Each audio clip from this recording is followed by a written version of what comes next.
Pagluta para sa pagampo.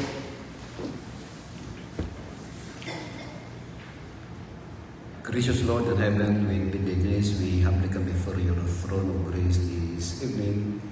Thank you so much, Lord, for another Sabbath day that you added to our lives. And this early hour of the Sabbath, we gather.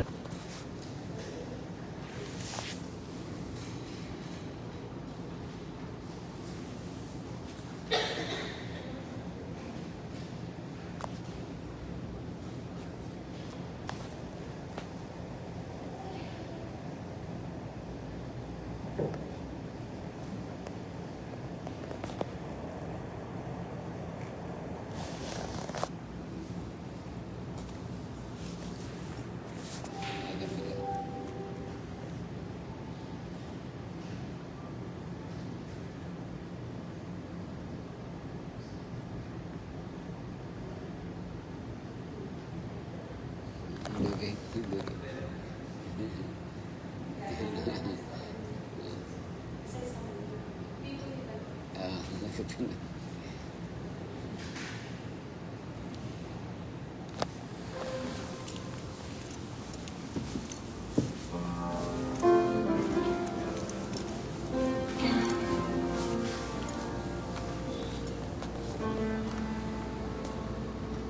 Mama Wines, happy Sabbath, Mama Wines.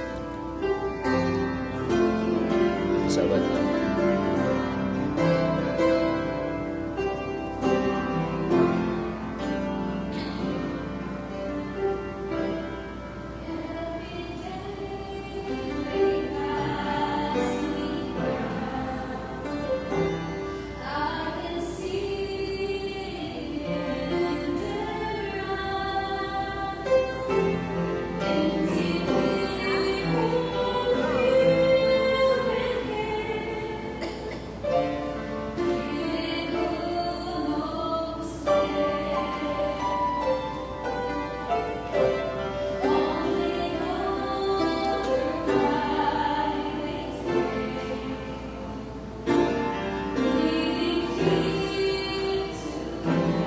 Happy Sabbath, Sir Vince.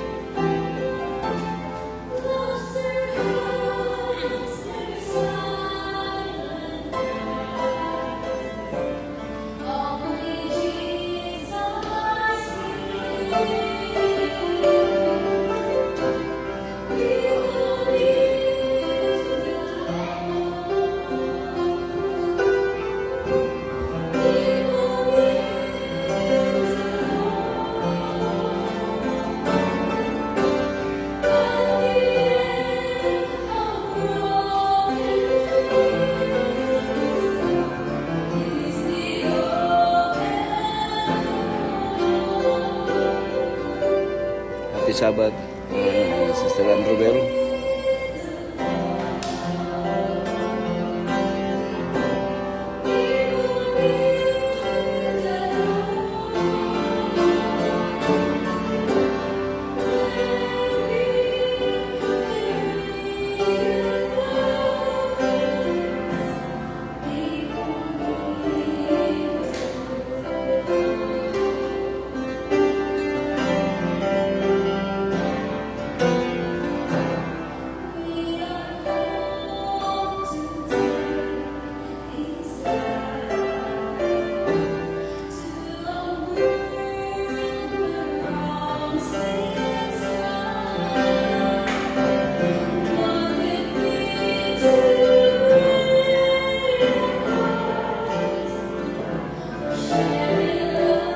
Likewise.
Amen to that beautiful message in song, Ma'am Aimee and company.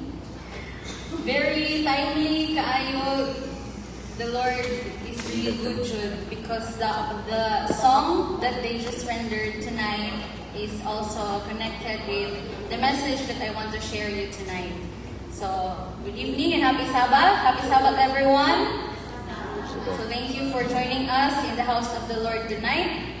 So before we start the message that I'll be sharing with you, I'm inviting you all to please bow down your heads with me as we pray. Dear Lord, happy Sabbath. Thank you so much for another 6 days of work that has done for delivering us all throughout this week, dear Father. And as we're going to welcome you in this wonderful Sabbath day, Lord, please be with us. Please be with me as I'm going to share the words that you wanted to share to our brothers and sisters tonight through me. This we ask, in your loving name we pray. Amen. So the message that I want to share with you is actually I do hope I'll do my best to make it short, Pastor. But this is according to the journaling that I've been doing for quite a while. So usually for me, when I feel overwhelmed, especially during when I was still studying in AUP, when I feel so stressful, when I feel so down, overwhelming from the school requirements and everything else, I usually write a journal. So I brought it here with me tonight. So whenever I read a verse or a chapter in the Bible and it resonates with me, bali the key text or ang mga words na nakabutang dito na chapter or the certain verse is relatable or makatouch siya sa ako, I wrote it here in the journal and then magsulat og reflection. So I scrolled, since tonight man is our time to lead the Vespers, the mental health department.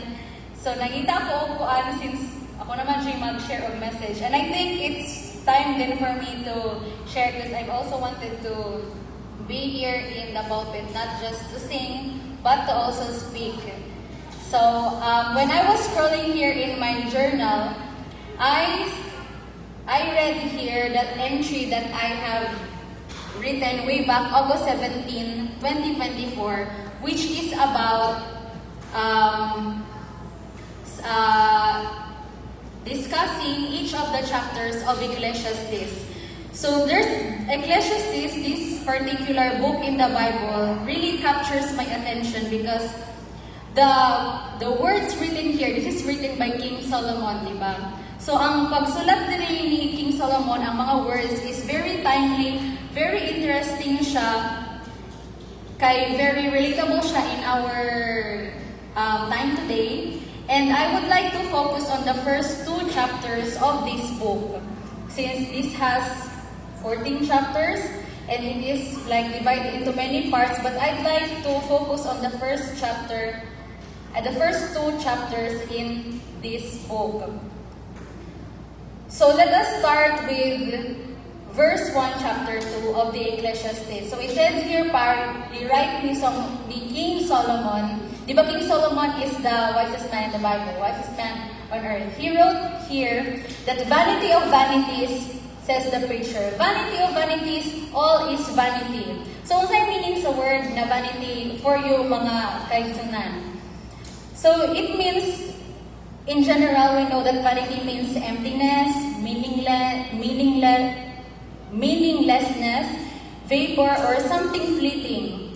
And here today, gone tomorrow. So mara siya wala, meaningless, kumbaga.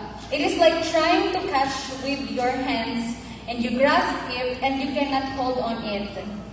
So if we are honest, many of us have felt this in our lives. Am I right mga kaigsunan? Nakaabot ba ta sa point in our lives where we feel meaningless ang tanan? Murag pointless ang atong effort, kanang we're trying to do our best, we're trying to do something, pero murag dili siya enough. Naka-experience ba mo anak? If not today, maybe at some point in the past, have you experienced that kind of experience, mga kaigsunan? Maka-feel ka na meaningless, na murag walay tumong ni tanan. So, it is the feeling where you achieve something, you once prayed for, but that something doesn't that feeling of fulfillment doesn't last. You buy something you desired, but it becomes ordinary. Naakay napalit, you were excited about it, naakay napalit na gadget or what, and then later on, murag dili na ka-excited, and murag feel na ay, it's out of the ordinary naman. You reach a certain goal, yet somehow feel that there is something missing. So outwardly, life may look like that, but inwardly, there is a feeling of emptiness. So Ecclesiastes in this book does not just describe life, it reveals the condition of a human heart. So let's dissect this one by one. Let's go to our first point for this evening. The endless cycle of godless pursuit. So let's focus on the first chapter of Ecclesiastes from verses 3 to 11. So let us look here some of the verses, some of the lines na gisulat ni Solomon. What does man gain by all the toil at which he toils under the sun?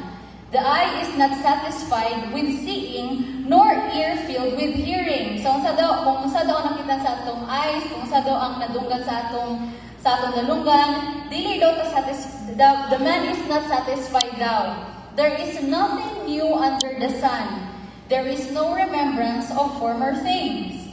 So, the writer observes life and comes to a troubling conclusion.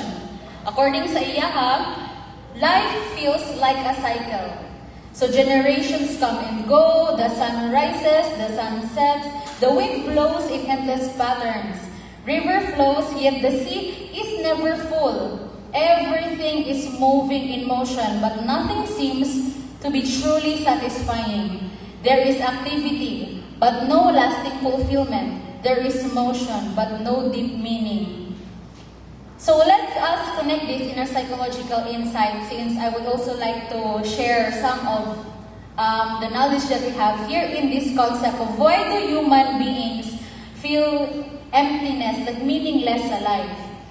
So there is a term in psychology here, explanation kung why daw the person will feel emptiness, why daw the person will feel these kinds of concepts in life. The first is, there is what we call hedonic adaptation daw. So according pa gani is, di ba sa verse kaganiha, the eye is not satisfied with seeing. So in psychology, we call this hedonic adaptation, in which our tendency to quickly return to a baseline level of happiness no matter what we gain or experience. So for example, nagpalit ka new phone, kay bago siya na model, karon na year.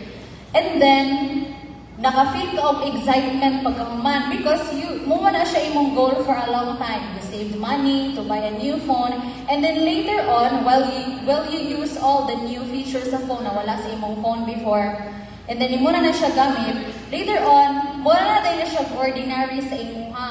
Na more na kang feel, ay okay, so pa may mga gusto na ko discover ani nga phone, oy, should I buy a new one? So your imuhang goal is then set to another, murag nag-ano na po kag another goal to buy a new one because you're not satisfied anymore in what you have. So that's the concept of hedonic adaptation. Na mura siya ga-reset and then you try to make a new goal again. It's because you're not satisfied anymore. So you achieve a goal, you feel fulfilled, but temporarily. Because after quite a while, mag-think na po ka na, ay, saan po akong himon, oy, kay, di na ko feel ang fulfillment. So, that is what we call hedonic adaptation. So this is why King Solomon says that the eye is never satisfied because once fulfilled us eventually loses its power. Another thing is the concept of the more mentality, more. So what does man gain by all the toil? So our minds are wired to always look for the next thing.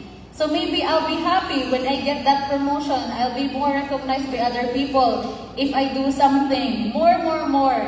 Nakay panalagsa, you think na maybe I will feel complete when I earn more money. Kaya usa man gud niya ako ang sweldo karon ay dili man ni makasatisfy sa akong needs. So maybe mo apply ko anang mga jobs nga dako sweldo, then maybe I can earn more money, I can buy a lot of things that I will feel fulfilled. Or maybe I will feel fulfilled when my life looks like the life of Pastor Sabanal or other people na imuhang i-look forward to. Siguro kung same akong life kay Sir or kay Ma'am, kay Pastor, kay Sana All, kay ilang life mo, siguro maka-feel ko of fulfillment. So we always have this concept of more because we don't feel satisfied in what we have. So we live in this cycle, striving but not arriving, achieving but never content. We don't stop, we just want more. So this creates a psychology calls a reward loop in which we are driven by anticipation and not satisfaction. So this led to the misalignment of the design that we have as human being. So there is nothing new under the sun, according pa in the first chapter. There is no remembrance. So here is the deepest reason why. Kung ano man siya, why does it make all sense? It's because we are trying to satisfy an eternal soul that we have with temporary things down. So psychologically, human All long things are for vanity. meaning, purpose, permanence, significance. But spiritually, those desires point to something beyond this world. We are created for eternity, but we keep trying to find fulfillment in what is temporary. We are supposed to meant to do things that are eternal, pero we keep satisfying ourselves on the temporary things. That is why we are not satisfied.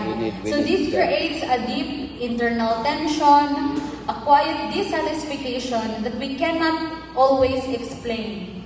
So does it make sense na you keep on looking for satisfaction on the area, on the things that is not really meant to be the answer or something like that?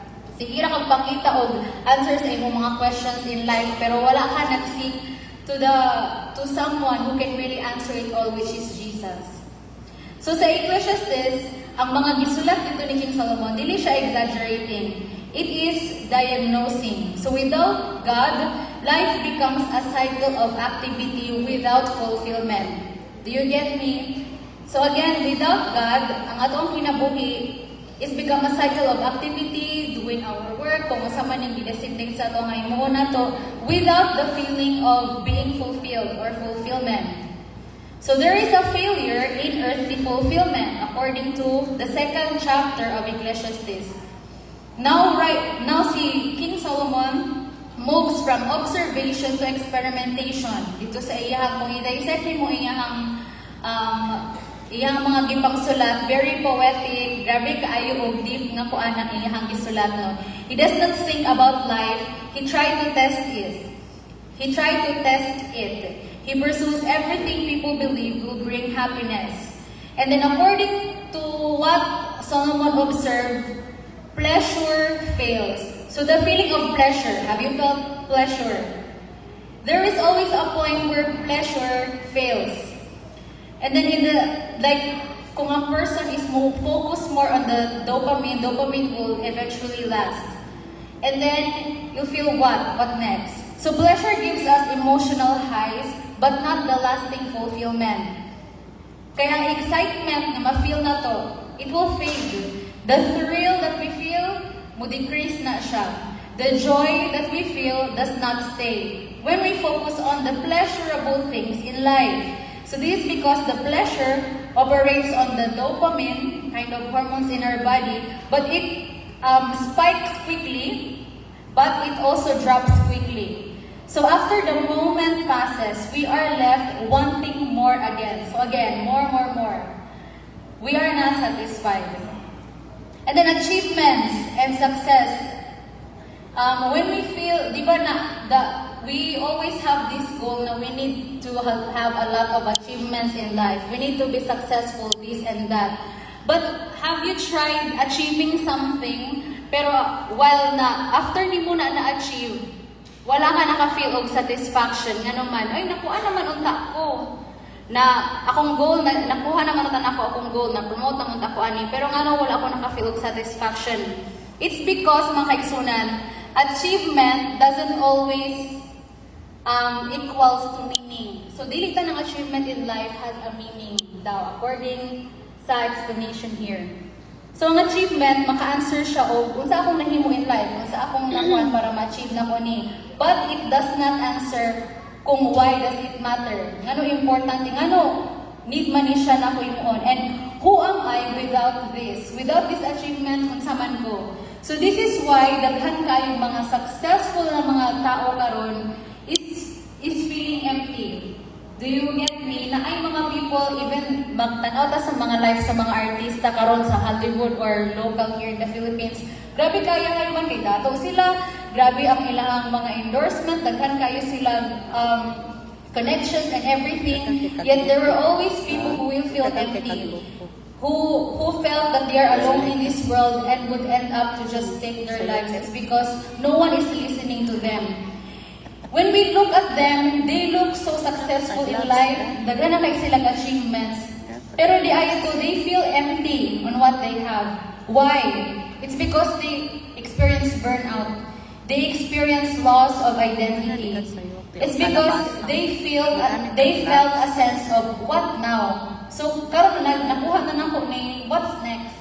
And then, di ba, like, daghan tag maano mga sad stories sa news nga, wala na siya karon. It's because we thought na they are successful na in life, but then they felt all alone the eye. It's because they perceive that achievement and success in life is something, but without directing it to the main purpose, which is the Lord, it will all feel meaningless. And then another thing, the wealth and the possessions that we have. We always strive because, whether we like it or not, we really need our financial stability, di ba? In order to go on our day-to-day lives, especially karon nga, inflation, price hike, we need enough finances to go on with our daily lives. But when we think na of money into something na selfish na siya na acts, dili na is because we need it in our family, the wealth and the possessions, we want more. That kind of mindset even usually fails. It's because the more we gain, the less each gain satisfied. So the first reward feels big, like wow, finally nakabay ko ani and everything. But the next reward feels smaller, mura siya ga-diminish, and eventually nothing feels enough. So material things, when we focus on the material things, this can increase comfort. Yes, that's true. But they cannot create contentment. And even wisdom. So even King Solomon, he has everything in the world. He is the wisest man in the Bible. Na siya mga dakap babae, dakap possessions and everything. Pero even him admits that even wisdom has its limits. So sometimes we understand life, the more we feel its weight. But without eternal hope, knowledge, the wisdom, just like King Solomon has, can lead to overthinking, existential anxiety, emotional heaviness. It's because understanding life does not fix its deepest problem. It doesn't mean na bright day ko, na understand ang mga concept ani nga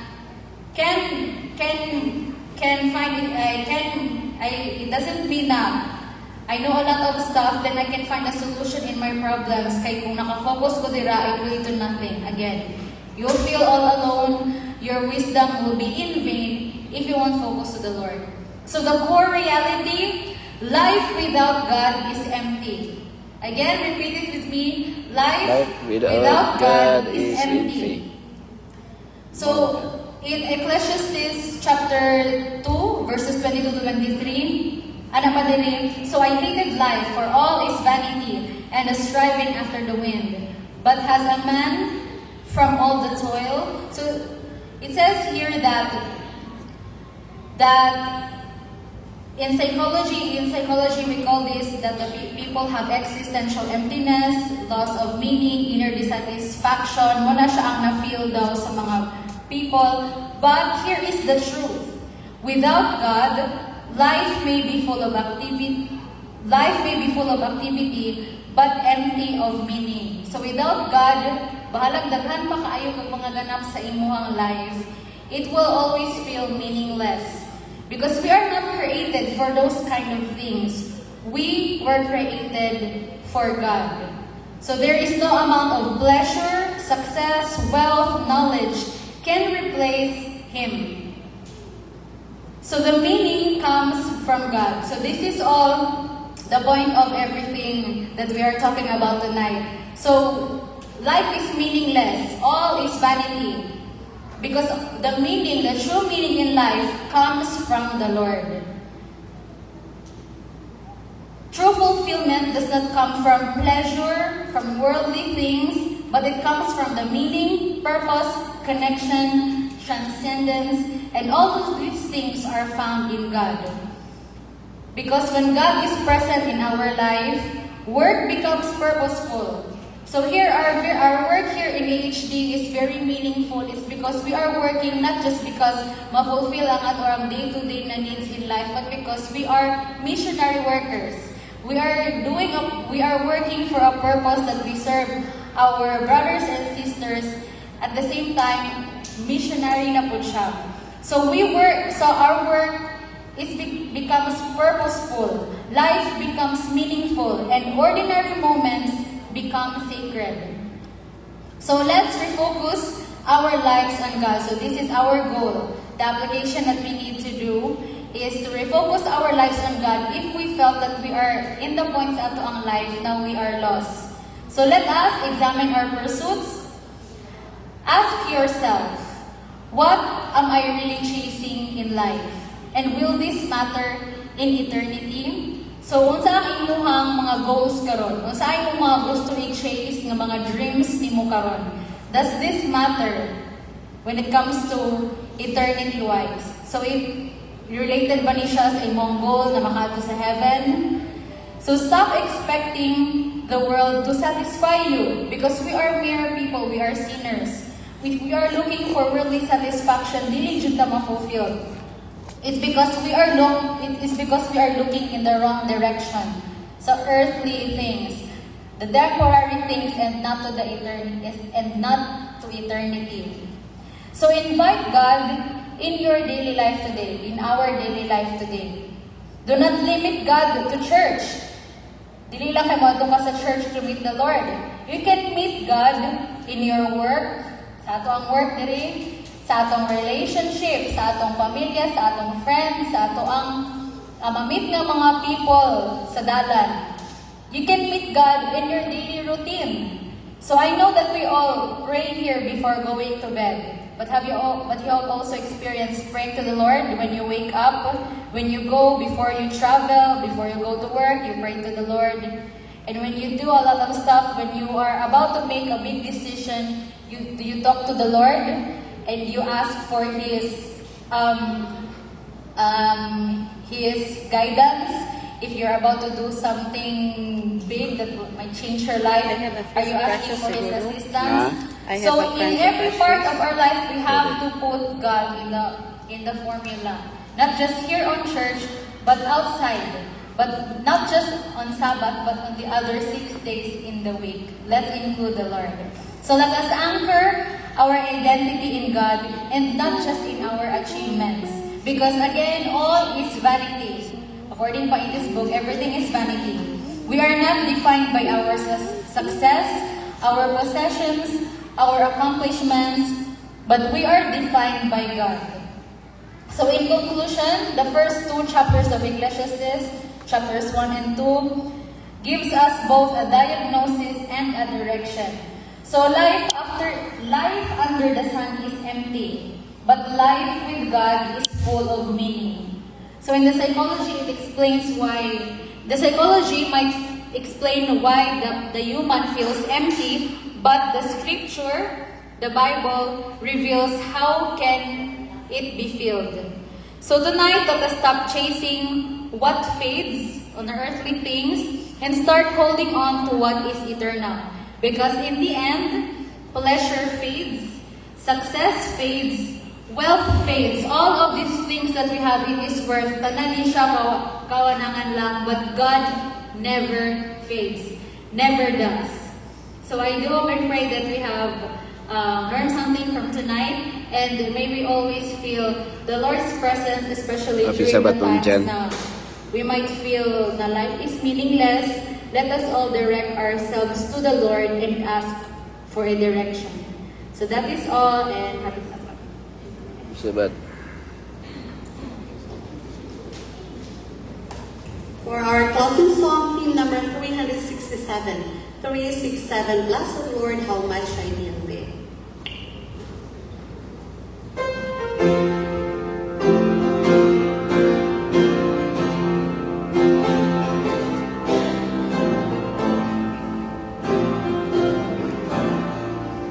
Shall we all stand?